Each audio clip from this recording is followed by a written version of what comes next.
Welcome to Manufacturing Talk Radio. My name is Tim Grady. I'm here with Lou Weiss, my co-host, and also sponsor of Manufacturing Talk Radio through his company, All Metals and Forge Group, which is a manufacturer of open die forgings and seamless rolled rings for the industrial world. And he is going to be keenly interested in the topic today because we're going to be talking with Vincent Scott, who is the founder and CEO of Defense Cybersecurity Group. We're going to be talking about cybersecurity for the manufacturing industry. There are some new regulations coming out. Obviously, we have all kinds of cyber attacks going on all the time. China's probably the leader. Look, everybody's hacking everybody, so everybody's got to protect themselves. So, Lou, this is going to be a very interesting discussion. You've been on top of this for, probably 2 to 3 years now in the NIST world, in 25 years in the ISO certification that your company holds. Correct. The NIST 800-171, I believe, is now into the 5th year of trying to get cyber security nailed down. But the government has been preoccupied with all kinds of other things, and they really haven't promoted it well, I think. Vincent, I'm going to have you give us some history about NIST and why we're first really now beginning to get there. So, Vincent, thanks for being on the show. Yeah, thanks, Lou. Tim, very glad to be here. I absolutely love talking to particularly small and medium-sized manufacturers in the United States. I think they're critical to our country's success, and we need to protect those companies. And unfortunately, cyber has become a huge part of the attack surface for those companies. There's nothing I hate more than seeing a company go out of business because they were hacked, they had their intellectual property stolen, or they had the next payroll stolen, and they just cannot make it there from here, and end up shutting their doors and putting good people on the street who didn't do anything wrong, just had somebody steal their stuff. So some background on the U.S. government side of NIST 800-171 and cybersecurity. We really have been talking about this for a long time, but as you said, Lou, about 5 years ago, we came out with DFAR 7012, Defense Federal Acquisition Regulation 7012, that essentially said, thou shalt be compliant with NIST 800-171.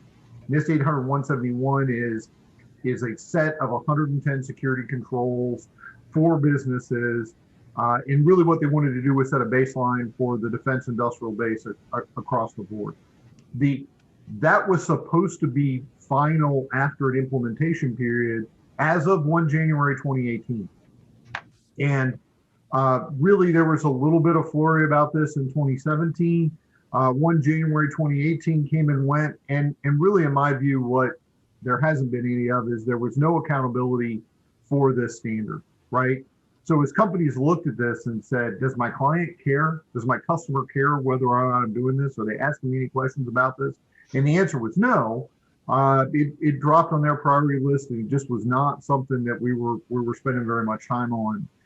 And it takes work to do these controls, right? Cybersecurity, I like to talk about, it's not something you have, it's something you have to do, right? So it's an operation. It needs to be a part of your business operations. And whether you do it or you outsource it, and a lot of things in businesses today, right? We outsource HR, we outsource payroll. There's all kinds of niche providers who do specific things for us, and they do that at scale, and they do that at a lower price, which is really great. Whether you do it in-house or you outsource it, needs to be done as a continuing thing. And so cybersecurity is very much the same way. It was 2013. I was with a major manufacturer, a Fortune 50 company in the United States. One of their senior financial directors said, so we invested in cyber last year, when are we going to be done? And I was like, well, never. Because unless, until the internet dies, because unfortunately, this is just something that we're going to have to keep keep doing over time. And it also changes, right? What needs to be done changes as the nature of the internet changes, as the way companies do business on the internet changes, and as the attackers and adversaries change their mechanisms based on the defenses that we've done, right? So it's very much a continuous thing. We, as All Metals and Forge, and Tim mentioned it a few minutes ago, might have been pre-show, that All Metals and Forge Group has been a dedicated ISO and AS 9100 approved registered vendor for the last 27 years, I think it is.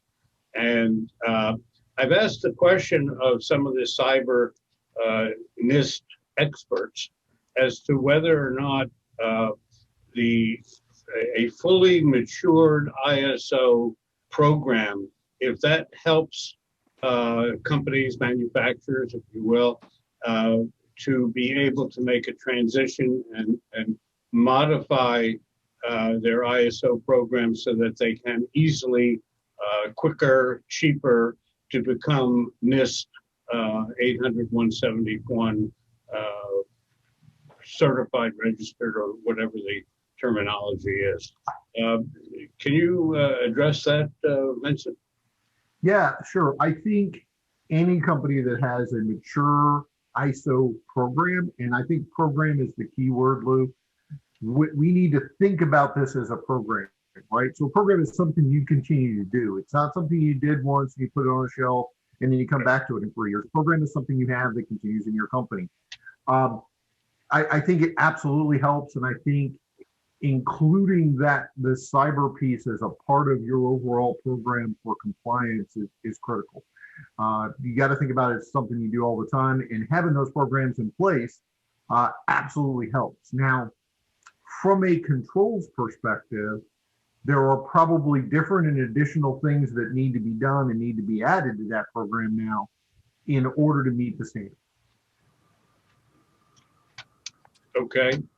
Tim? Vincent, I guess what's happening at this point, and one of the reasons we wanted to have you on the show, because we're all about manufacturing. Lou and I have been covering it. We're now in our 8th year, is that the government, the Department of Defense, is coming out with some new regulations that are going to seriously impact manufacturing. It's not a suggestion anymore. It's you need to get on board because you'll be in not just trouble with the government, you'll be in trouble operating your business without this. Absolutely. Yeah. So let's dig in then to what the new regulation is all about, right? So in November of last year, 2020, 3 new DFAR rules relative to cyber hit the street.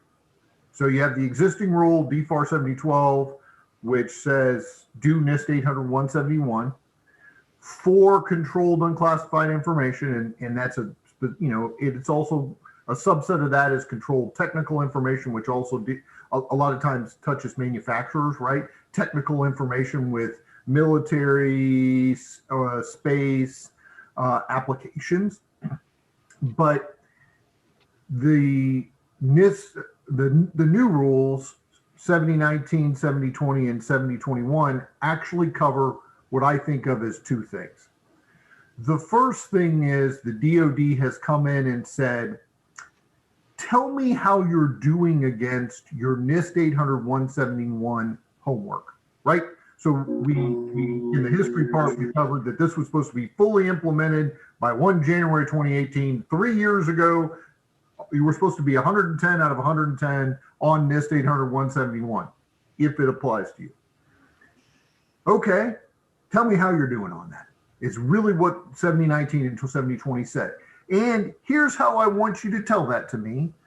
The Defense Contract Management Agency has developed a method for scoring you, and they use this right now today. If you get a DCMA inspection on cyber, and they only do 100 or so a year, so the probability that you've actually seen these guys is vanishingly small.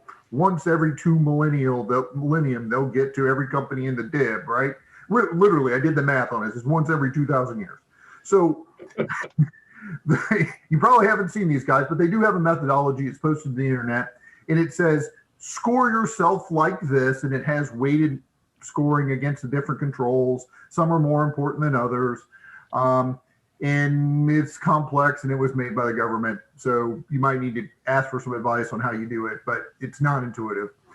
But score yourself and tell me what your score is. That's the basic self-assessment, right?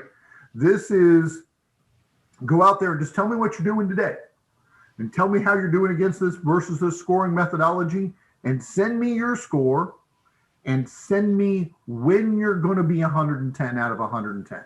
Don't send me all your documentation. Don't send me your program. Just how you doing on your homework. You were supposed to be done 3 years ago. Please tell me when you think you will be done. That's all that is. That's the basic self-assessment.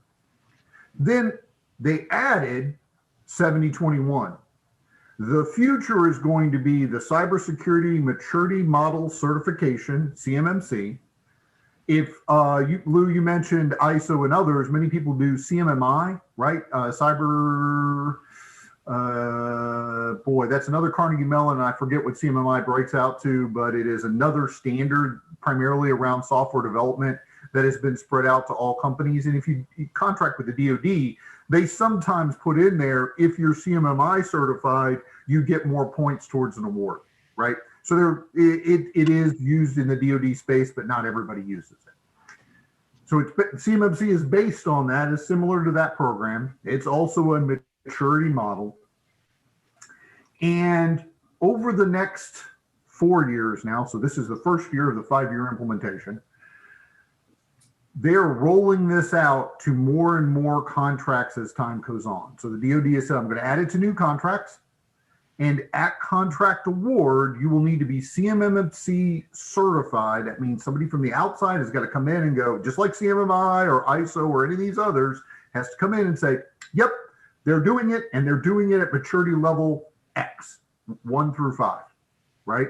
Now, in order to be maturity level 3, you have to be doing everything in maturity level 3, 2, and 1 in order to get a 3 standard. So if you're missing one level 2 control, you only end up with a level 1 cert out of that, because that's the highest level where you have everything done, right?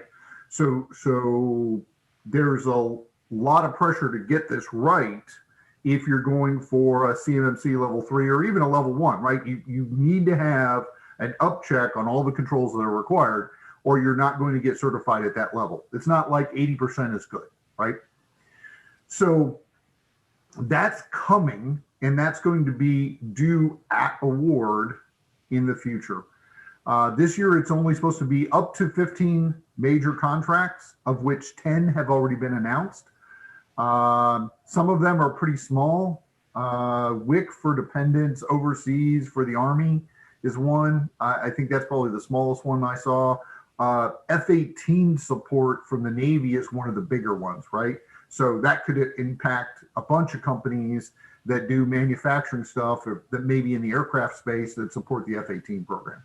And what's going to roll out of that is they're going to say, hey, before you're put on the new contract or the contract renewal, you're going to need to be CMMC certified. Vincent, does that mean the tier 1, tier 2, and tier 3 all have to be certified? Yes. So to the ultimate tiered sub is what they've said. And what the rule says is primes, you have to pass it down to your subs. Subs, you have to pass it down further. For anything related to that program that's not COTS, you have to pass down that clause. Now, the caveat in there is if they say the prime needs to be CMMC level 3, they could decide that on some of their subcontracts, only level 1 is required, or level 2. I don't see anybody doing that, but you generally just going to be 1, 3, or 5 is where you're going to land on requirements. So as a small, right, you know, having a prime contractor that says, hey, I'm going to handle the controlled unclassified information at my level. You just need to have the basic certification to be in the DIB, and I will task you to do things that need to be done, manufacture parts, make a bolt for me, do this panel with holes here, whatever that is, but you only have to be level 1 for that. Now, we haven't seen that occur yet. We don't know how that's going to happen. The primes really have to understand their business if they're going to do it that way.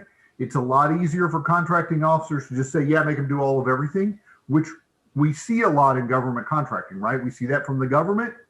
We see that from the primes. We'll just paint it, I'm the contracting officer. I want to be sure. So let's put every requirement that exists on the contract just in case. That's going to be a tough burden out there. And I think that's going to make for a lot of interesting conversations. And sorry, Lou, does that mean, Vincent, that we're talking about people involved in any DoD contract, whether you make an ashtray or you put together food for the astronauts or whatever? Yep. What the DoD ANS CISO has said, Katie Arrington, if you mow the lawn at a DoD facility, you're going to need to be level 1. That's a quote. Wow. Lou? Yeah, well, I've got, even though Tim and I have been doing this for a while, especially with since the NIST came out, or that we got involved with it 2 years ago, I still have a lot of questions. Now, one of the things, and we had a bit of a pre-show conversation with you, and there's some misunderstandings on certain things. My understanding is that not only is the DoD involved in this, but if I'm not mistaken, isn't the Department of Energy also part of this process? Not officially yet. So what we have seen is GSA has included CMMC language in some solicitations. STARS 3 comes to mind. I think there's a couple other big GSA contracts that have said in the RFP language, tell me how you're going to be CMMC certified. Not you have to be yet, but tell me what your plan is as a part of your RFP response. That's GSA. There's been discussion, rumor, innuendo that DOE may adopt this.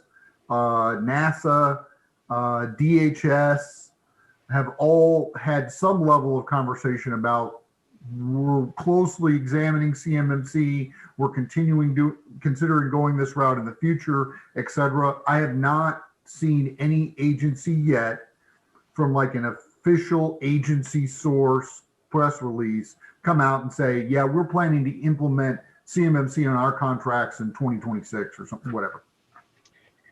Okay.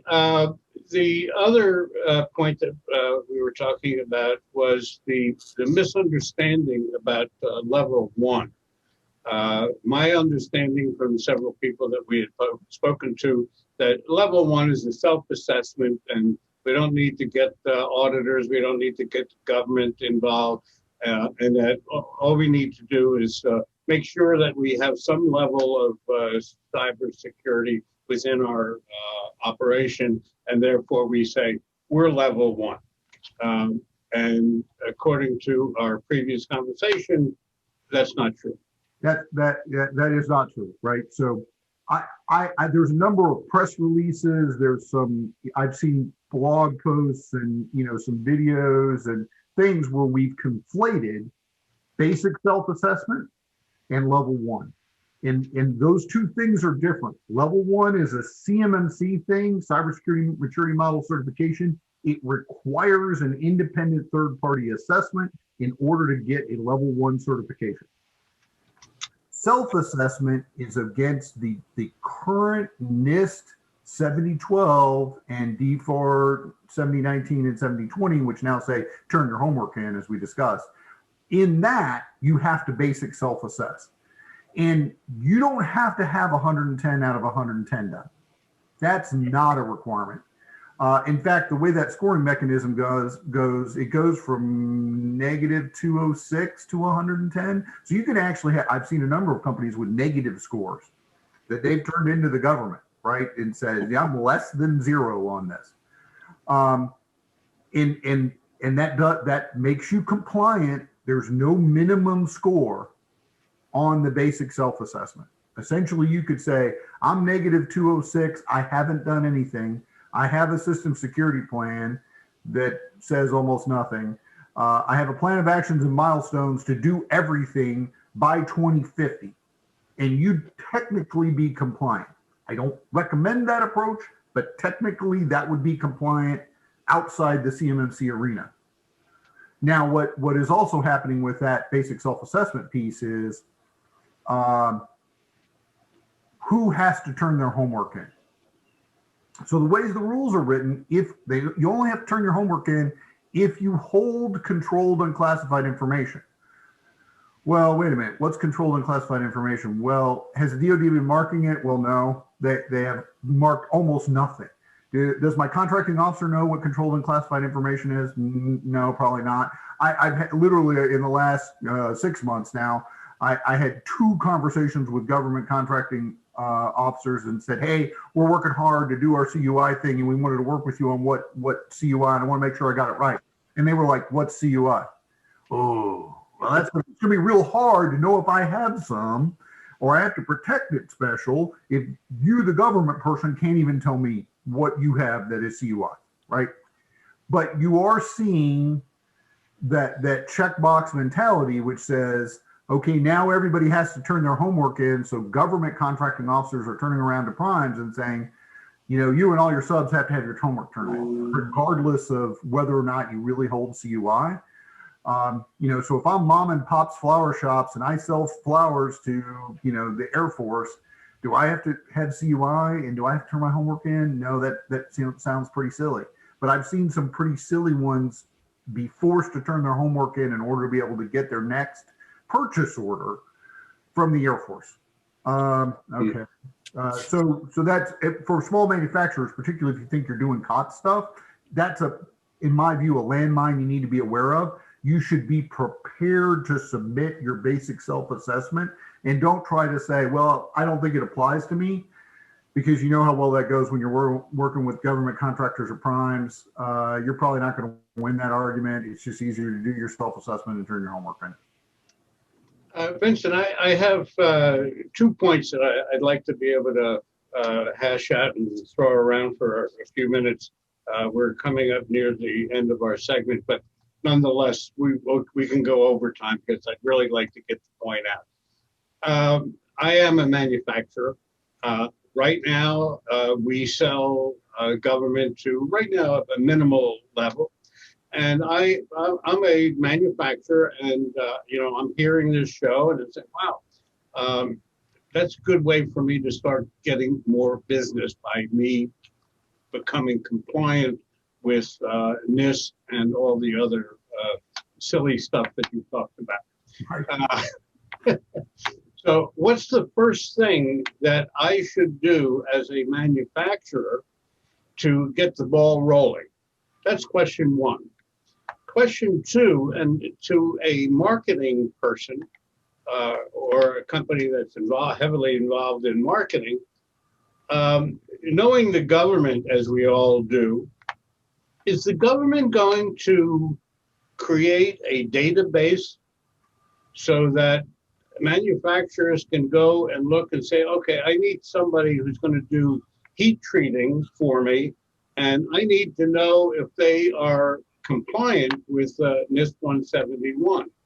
Or do I have to go and search and ask all the questions? Or is the government going to put out a network database of approved vendors who are operating correctly under these requirements? Right. So I'll take those in order. The first thing, what do I need to do first? I think you need to do your basic self-assessment, right? The second thing right along with that is decide for my business, for my contracts, do I think I have controlled unclassified information today? And will I need it to operate in the future? That's a hard one. I recommend getting advice and counsel and help on that. What is controlled unclassified information? As I said, even a lot of times the government doesn't know, although there are good resources out there. And maybe it was a surprise to me, DoD isn't running that. NARA runs that. The National Administration, Archives and Records Administration is in charge of what is CUI for the federal government. So there's actually, if you go NARA, N-A-R-A, CUI in Google, it'll come up with their homepage for it. It has a pretty good outline of what all the CUI categories are and what their definitions are. And if you don't think that's enough of a definition, I hear you, but that is all the definition there is. I mean, it's all out there on the internet on the NARA CUI page. Go look at that and determine, hey, for my contracts, do I think I'm going to have CUI? And if the answer is no, think level 1. I'm going to have to do those 17 basic controls. If I have a negative score for NIST 800-171, that's okay, because I really don't have CUI. If I do need to have it, then I need to think level CMMC level 3. And that then is NIST 800-171 plus what we call the Delta 20 controls, another 20 controls on the top of that, plus a massive, in my view, documentation requirement. And as you look at aircraft manufacturing and some of the stuff that goes in parts control and all of that, start thinking that level of documentation from a cybersecurity perspective to really have a fully documented, fully controlled environment where you control CUI. And so that documentation requirement should not be underestimated, right? So that's the first thing you should do. Basic self-assessment, decide whether or not you need to have CUI.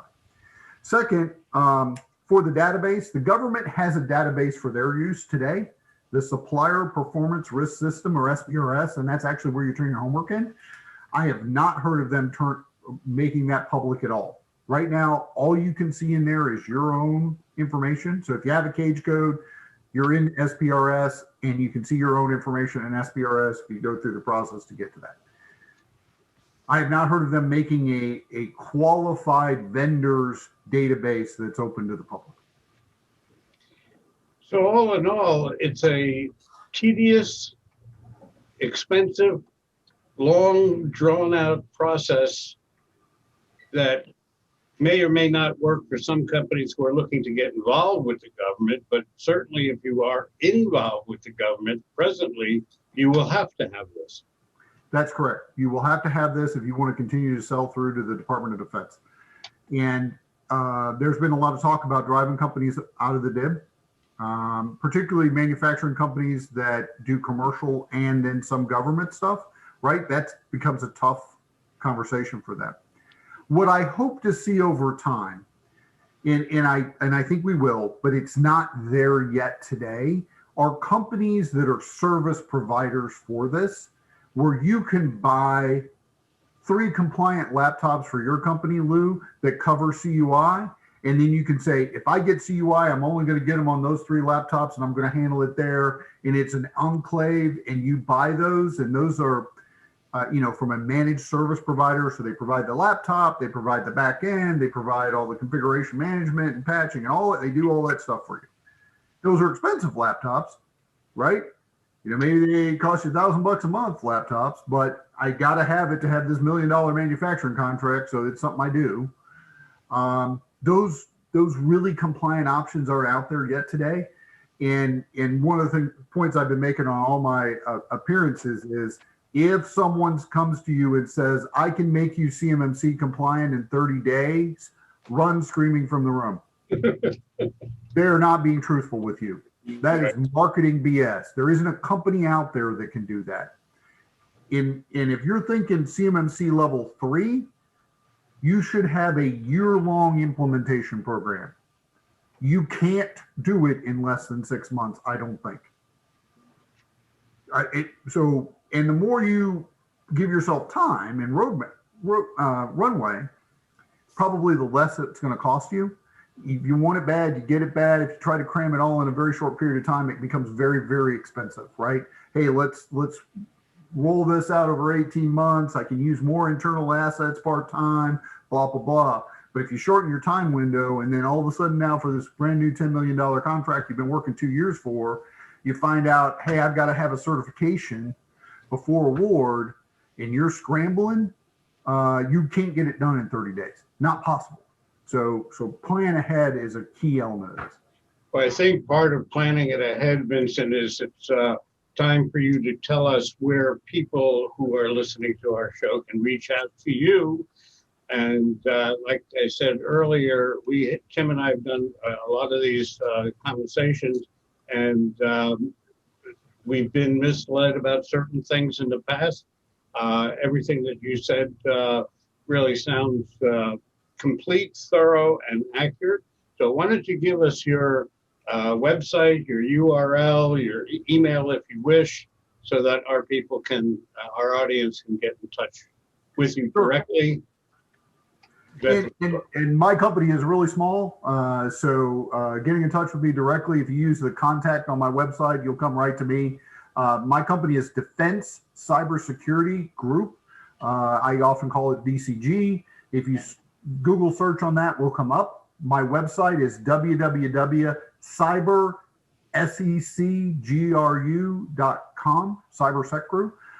In my old Navy days, SecGru was the Navy Cryptologic Command, and so I've done a little play on that most folks who aren't prior old Navy cryptologists don't get. But www.cybersecgru.com, and on there is a contact button. Contact@cybersecgru.com comes right to me. Okay. Wow, this is great, Vincent. I really appreciate you taking your time to share with the manufacturers who are going to be watching this, so they understand if they mow the lawn at a DoD facility, they're going to need to be compliant. Important for them to know. Thank you, Vincent, for your time. Tim, Lou, thanks much for having me on. Thank you for being on with us. And this show will be posted at mfgtalkradio.com. You can also get there from the website jacketmediaco.com, where you'll see all of our other podcasts posted. And we appreciate you taking your time to listen to this episode of Manufacturing Talk Radio.